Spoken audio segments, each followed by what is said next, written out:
Hi guys and girls, it's Usernamekate and welcome back to my channel. Today I am going to be telling you my likes and dislikes and final thoughts after having Yamaha's Tracer 7 GT in my garage for 2 weeks. So if you're interested in that, then keep watching because this might be the video for you.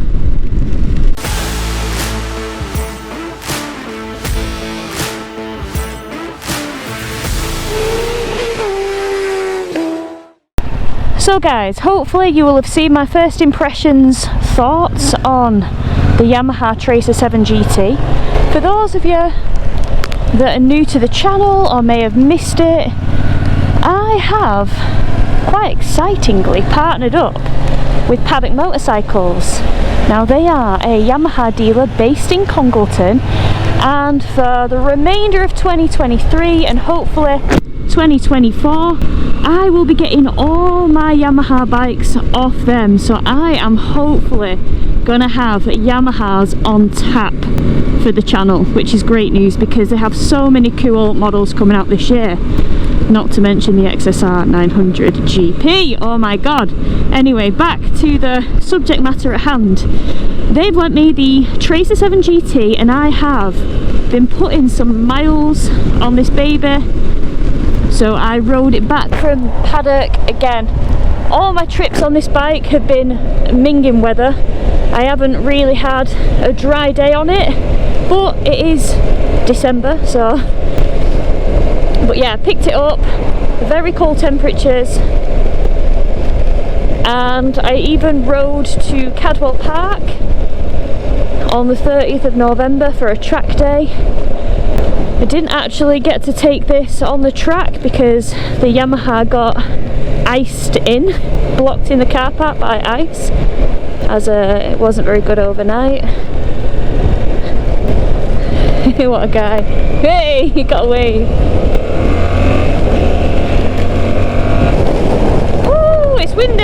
It is bloody windy out there. Good lord.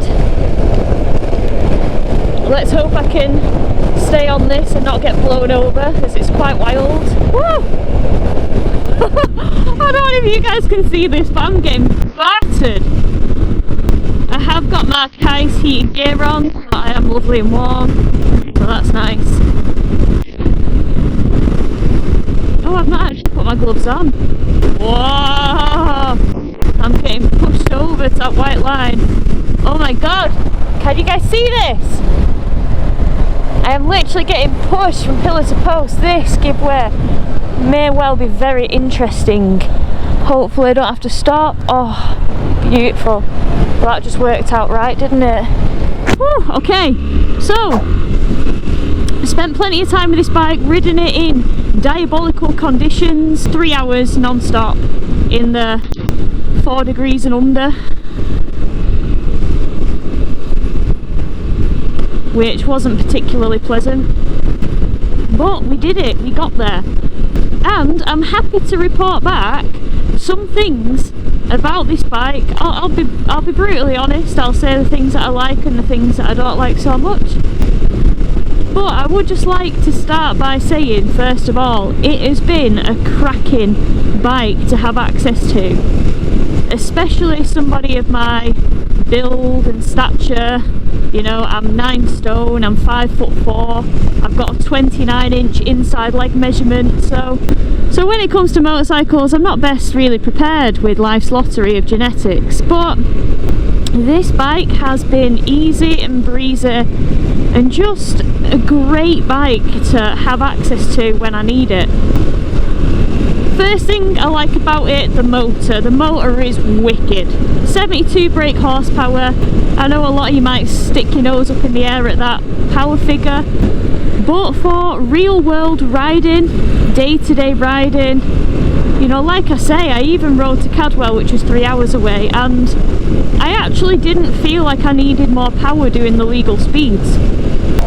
So yeah, the motor is cracking. It's also really nice that it's teamed with this kind of chassis, like the sports touring chassis, because we've got comfy ergonomics, like mega comfy. I haven't ridden this bike and thought, oh god, my bum's numb, oh god, my body hurts. It is literally just a pleasure to jump on and ride. Having said that, again, consider my stature.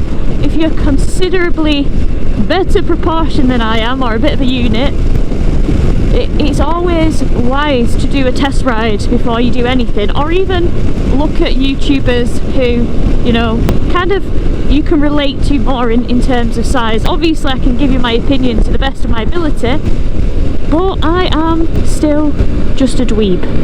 I can't change it, I'm afraid. Now this bend is always a hot mess. A hot mess. We survived.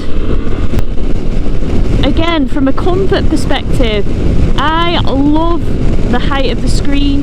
The screen is easy to adjust with one hand, but I haven't needed to adjust it. On this setting is wonderful. I don't get any buffeting. It is a taller screen than on the Tracer 7. I think I said 60mm taller in my last video, but I think I since found out it was 70mm taller and 92mm wider. So them kind of, you know, statistics really do make quite a big contribution, I would imagine, to how the screen feels and how protected you are on the bike. Riding position is mega comfy. The bars are nice and, you know, they're tall enough. I don't feel like I'm leant over. I don't feel like I'm really like far away from them and removed. See, mega comfy with all that different density foam in there. I'm really, you know, gelling with the riding position of this bike. Oh, that wind is wild. Another thing, aesthetically, I think this bike is an absolute charmer. It looks gorgeous. I absolutely love it in this colour, the black option with the gold rims.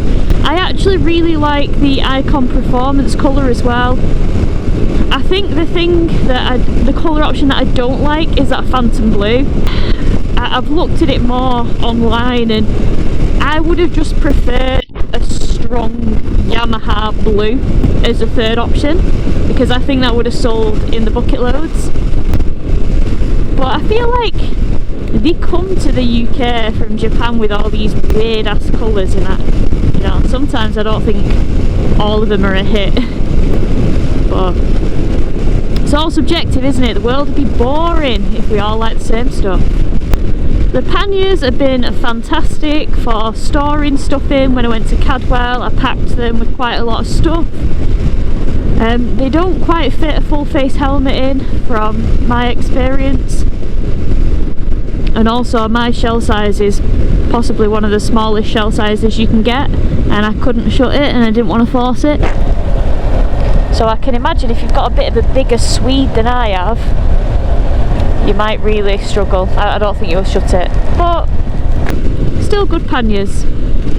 You've also got the pillion kind of reinforced subframe, grab rail, rear carrier, so you know, if you wanted to strap anything to that, that's good to go as well. That comes with the bike. Okay. Woo! High wind. I'm not really used to this kind of crazy wind. Only maybe after Mike's had a Lambuna one night, but yeah, as I was saying, just the looks of this bike. Hopefully I can insert some drone footage of what it looks like from the back. I think the panniers, you know, look great. I think that the lights look great. The lights look sleek and elegant on the front. Oh, I'm so toasty and warm. It's great. I tell you what, we're going to pull up in here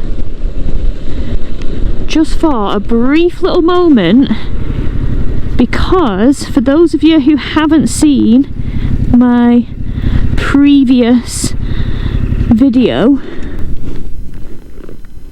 let's unplug the heated stuff. Hiya!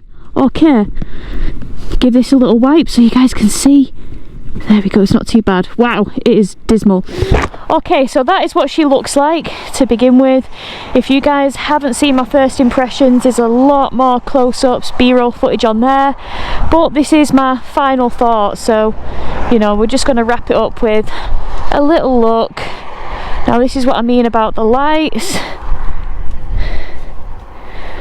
Like, look at them. They're pretty, they're clean, I like that. I actually don't mind the screen with its little wings.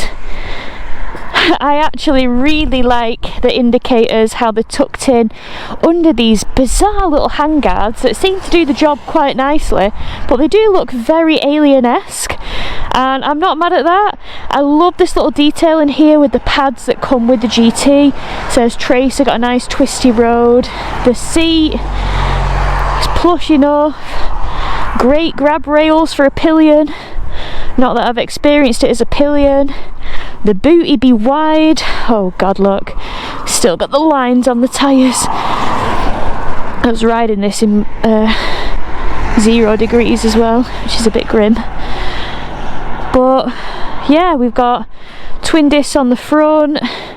298mm, I believe. So they're hopefully going to provide better stopping power. Brakes I found pretty decent, to be fair, can't complain. Suspension, we've got adjustability at the front and the rear, same amounts of adjustability. But yeah, anyway, let's jump back on it and carry on our little ride, shall we? Plug myself back in. There we go. Actually remember to do the gloves. Oh, there we go. I'm ready to boil. I should really tuck these wires in, but I'm just massively lazy, so don't judge me. Actually, do judge me. Everyone else seems to. The joys of being a YouTuber. Judgment City! Okay, off we go. So no quick shifter and auto blipper, but with a little loosey-goosey wrist action and a firm kick up on the gear lever. Fake quick shifter is possible, of course. No blipper, we've got no cruise control now. Cruise control on the way to Cadwell would have been a blessing. And the reason I say that is because my hand on the throttle, not being able to give it any respite in the 0 degrees, it was hard work. It was hard work. So yeah, my hand suffered and could have really done with cruise control. But again, bit of an isolated circumstance really. You know, the stars weren't aligned, they weren't in my favour. It was just a bit bad luck really. I can imagine if my heated kit had worked, or this was spec'd up with heated grips, I think I'd have been fine. Fuel, fairly big tank for what this bike is. 17 litres is, you know, it's only 2 litres shy of off the new GS. And also with this engine that's mega economical, you know, it makes for a good, like, baby tourer, if you want to call it that, you know, compared to all the bigger touring stuff that's out there. Well, yeah, I should have been paying more attention to, you know, how many miles I've been getting out of the tank. To be quite honest, on the way to Cadwell I was just in sheer survival mode. Like, make it to the destination in one piece, don't crash on ice, don't slip on crap on the road, be able to function and pull your levers in. You know, there wasn't really much thinking about, I must remember what's in this tank. So yeah, if you have a Tracer 7 or a 7 GT, give us a rough idea in the comments as to what you get from a tank. Another thing that I will highlight as a bit of a negative is the switchgear. Even though Luke at Paddock Motorcycles showed me thoroughly how to do it all before I left, I was trying to apply the theory to the practical, and I couldn't understand the wheel. Anyway, I do now, but it's just not the easiest switchgear to use in the world. Now, I guess one of the good things about it is because this bike doesn't have, you know, any kind of modes or anything like that, which, to be quite honest, on a bike of 70 horsepower, sometimes I think modes can just be a bit of a, they've got modes for the sake of having modes, you know what I mean? Like, you should be able to control a bike with 72 brake horsepower in the rain without having a rain mode for a softer throttle response, if you get me. It's not like it's mega snatchy throttle, it's just a nice normal throttle. So, because it doesn't have, you know, these modes and stuff like that, you don't really have to delve in to the dash all that much. It's got a lot of information that you can see just at a glance. It's very clear. I mean, I know you can't see it now because I've got a load of paraphernalia in the way, but it's a really, really nice dash, and I think especially with the black, like, this cockpit is beautiful. It comes with a 12-volt socket. That USB is something you have to spec it with, but it comes prepared for it. So again, combined with this accessories bar, it's kind of nice from like a sat-nav perspective, or putting your phone on there. You can connect your phone via the My Ride app, which is, oh gosh, it's so windy, which is one of Yamaha's, oh, did you see me get blown? That's wild. Sorry, I keep trying to not get blown onto the other side of the road. Yeah, so we've got the My Ride app, which is a Yamaha app, so you can connect your phone to the bike.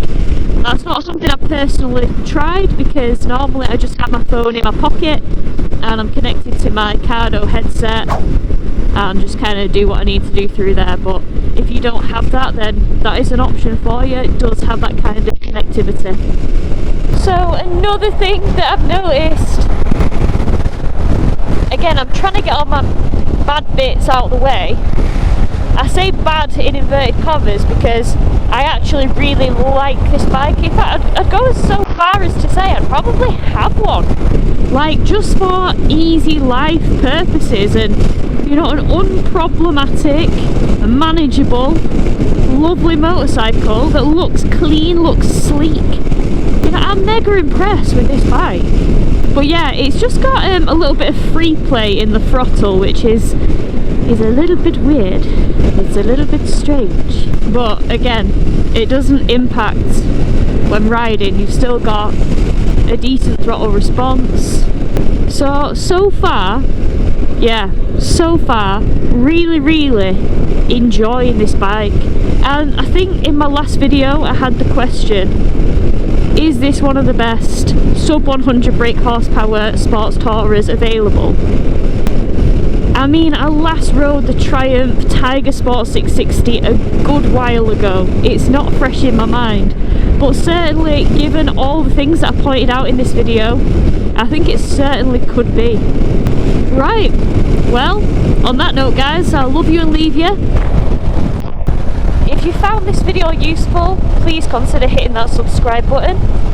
It always helps and I appreciate you guys massively. And hopefully, I'll see you all on the next one. Take care guys.